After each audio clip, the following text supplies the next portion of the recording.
Hey guys, one of Sarah Boone's favorite narratives in her letter is how she's flawless. She can tell the justice system how to behave. The judge isn't doing his job, attorneys aren't doing their job. Nobody's doing anything to help her discover her truth.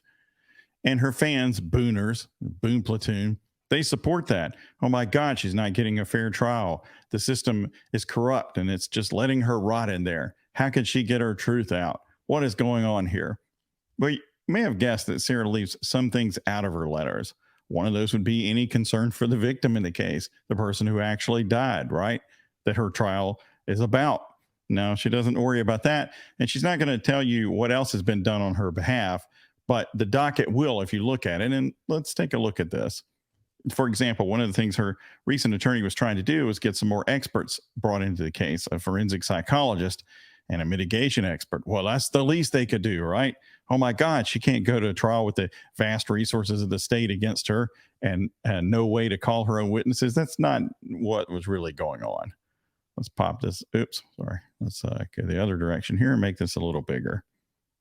All right, so here are experts who have already been appointed in the case and done work on the case to the tune of nearly $100,000. There's been a domestic violence expert in the case assessing the situation, a forensic psychologist, a forensic pathologist, a crime scene forensic expert, an electronic evidence expert, a private investigator firm, and another private investigator firm. All of this for a situation where in the confines of this apartment or condo or whatever, she left this guy in a suitcase until he died and recorded herself taunting him while he said he couldn't breathe. Does it seem like it's really that complicated? How much stuff do you need to investigate? Well, all of these people have been brought into this case already and worked on this in consultation with her various attorneys. So far, about $87,653 was approved to spend, and that's not including everything. So I'm rounding it to somewhere near $100,000 because also $25,000 is still pending, not included in the 87. Let's take a little closer look at the breakdown here.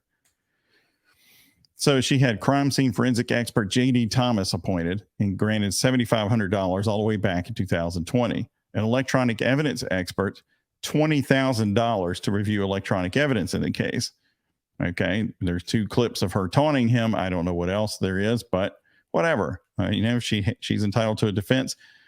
There's two people already working on it. A forensic psychologist was appointed in the case. A private investigator was appointed to the case, Prison Break Investigators. And I'm sure she wished the name were literal, but it's not.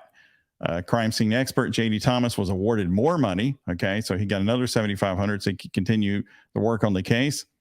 They sought mitigation specialist, but because that was Prison Break, they didn't get that. $5,000. You'll see they get the money a little bit later.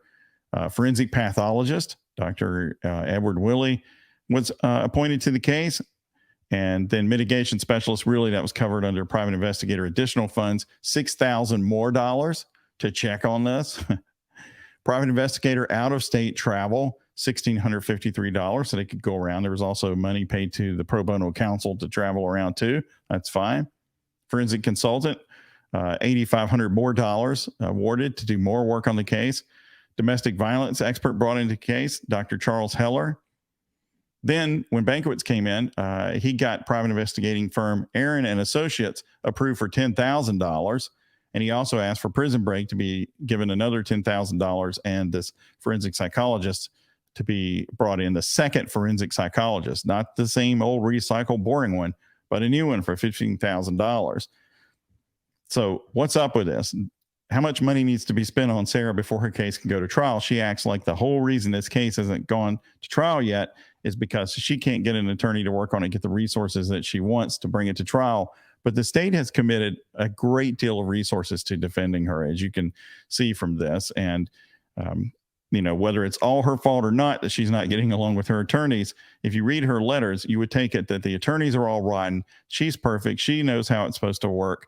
No one has done anything for her. And I think when you review the file like this, you see that, in fact, she had an attorney early on who did a great deal of work and got a wide range of experts. Did anybody know this? You wouldn't know it from reading her letters or listening to Booners that she's had forensic scene analysis done, electronic analysis, forensic psychology, forensic pathology, domestic violence, mitigation, private investigation. All of this stuff has already been done on her behalf, and the state's spending considerable money to do it. So I think it's important to have some context there, since her letters may have inadvertently left that out. Well, that's it. Thanks. Bye.